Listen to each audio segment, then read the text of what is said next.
Why did you introduce him to Peter Thiel and Vitaly Churkin? What were your dealings with Jeffrey Epstein? Well, I didn't introduce him to those people, but all of us dealt with Jeffrey Epstein in the 80s as a business person. He was bigger than life. It was a 30-year story of this that I think most of us actually thought that he had built his wealth and his prowess over his international relations with Israel. That's our ambassador to Turkey, the US ambassador. And he just admitted, oh yeah, we all knew that Epstein was connected to Israel, and that's how he built his wealth and power. Did we all know that?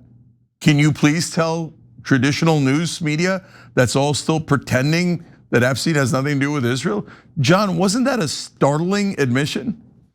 Yeah, that seems like it'd be pretty big news, especially when it's like, it's not a person that just, in some circles he has some influence or whatever, or 20 years ago he had some power, but like he's still very powerful and well connected. He's a current ambassador, a billionaire, Donald Trump's favorite type of people, former CEO of Colony Capital, a big private equity firm. Like, this is a person who probably knows what he's talking about there, Cenk. And yeah, I don't see this getting talked about a lot. Are you surprised by that?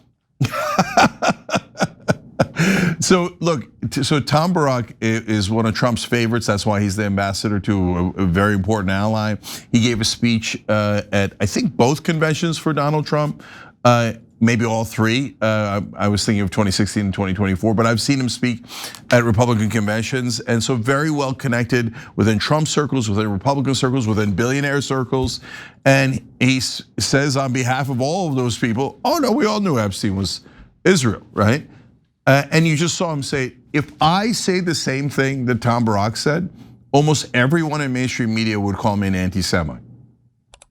But wait, Tom Barrack said it. If I just quote him saying it, I bet I still get called an anti-Semite. So look, there's a lot of reasons why the national media is filled wall to wall with liars. They all lie to you. There isn't a single honest political reporter in mainstream media. They all pretend that the donor money doesn't have any influence on the politicians, and that the politicians are honorable people who, I mean, they take calls from the donors. They take calls, but it's a tiny little influence. They have real debates, and they have this.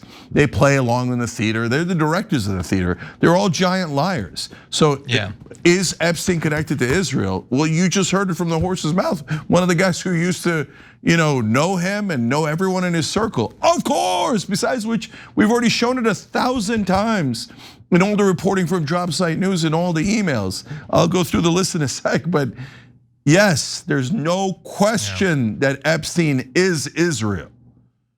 Yeah, and very importantly, when you say that he used to know him, let's talk about what used to means in that context. So Michael Wolff says their relationship goes back to the 80s, which is seemingly what he says in the video too, which, by the way, I'm not super familiar with this guy. Brett is telling me his last name is Barrack. I don't know, but in any event, so they knew each other in the 80s, presumably 90s, but then into the aughts. In September 2009, Barrack wrote the following to Epstein: "Thinking about you, hope you are good and life is calm again." He's using the U and R, like he's a preteen or something. This is after Epstein already had his first stay in prison for his sex crimes. This guy's still like, oh, I hope finally some of the stress is off. You must have been so bothered by the fact there were minimal consequences for your horrendous actions. And so that's a bit suspicious. It isn't just that they knew each other in the 80s or whatever. Like, you're contacting him afterward. Like, is this as bad as Steve Bannon trying to launder his relationship in 2019? No, it's not as bad as that, but it's still pretty bad at that point. And they had a whole lot of communications, including mutual visits to different properties or to meet up with each other, facilitating introductions with people like Peter Thiel, Ehud Barak, the UN ambassador from Russia, all getting joined up. An Indian billionaire was involved back in March 2017. I don't know which of these you want to go into like it's super in depth with, but that person was trying to use Epstein to get contacts with Jared Kushner, Steve Bannon, and Donald Trump in March 2017, which is fascinating considering that we are supposed to believe that Donald Trump for almost a decade at that point had nothing to do with Epstein. Now, we know from other emails that Donald Trump himself said that Epstein was not actually ever banned from the club, but evidently he was still a go-between as recently as the first year of Donald Trump's first term. So there's a lot of interesting and suspicious stuff in this, Cenk. Yeah, I'll go as quickly as I can because there's so many connections to Israel. But let's go to 1989, graphic 5 here. In 89, Epstein accompanied Wayne Owens, a Democratic congressman from Utah, on a trip to the Middle East to explore ways to promote business ties between Israel and its neighbors. Oh, interesting. Dan Gordon, a screenwriter who was part of the entourage, says he warned Owens that Epstein was showing disrespect by his slovenly attire in meetings with Israel's Benjamin Netanyahu and Shimon Peres and Saudi Arabia's crown prince at the time, the types of connections that Epstein would cultivate in the years ahead. So he is arranging deals for Israel with the Saudis, with American congressmen. He can get Benjamin Netanyahu to any meeting he wants, not just then, but later with JP Morgan Chase. He almost orders around Israeli prime ministers and arranges meetings with Vladimir Putin and Israelis, Mongolia and Israel. In fact, let me read you real quick. Epstein's connections to the Israeli government from Dropsite News. Epstein helped negotiate a security agreement between Israel and Mongolia, arranged a meeting between Ehud Barak, former prime minister of Israel, and Vladimir Putin in 2013. He helped establish a security meeting between Israel and the Ivory Coast in 2014. He repeatedly hosted an Israeli spy at his Manhattan residency between 2013 and 16. Epstein attempted to procure investments for Israeli cyber weapon startups. I'm pretty sure you work for the government that you get cyber weapons for.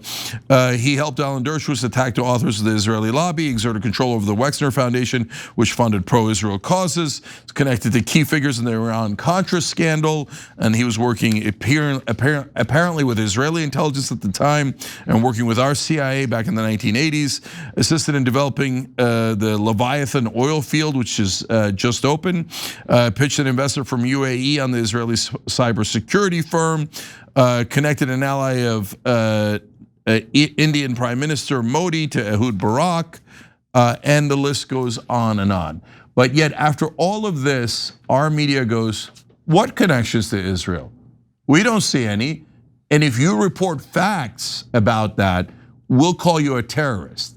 And if you think I'm doing hyperbole, Jake Tapper literally reposted someone saying that Dropsite News was terror propaganda.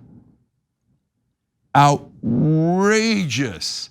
These are all verified emails from Jeffrey Epstein and Ehud Barak and others. So instead of CNN trying to verify these amazing claims that prove exactly who Jeffrey Epstein was working for, they never discuss it, never prove it or disprove it, but smear anyone involved in showing you things. And my guess is that they'll look at that Tom Barrack video we just showed you earlier and go, him saying it is not the problem, you showing the video is the problem. See, because John, they're not in the job of covering the news, they're in the job of covering up the news. Every time you ring the bell below, an angel gets his wings. Totally not true, but it does keep you updated on our live shows.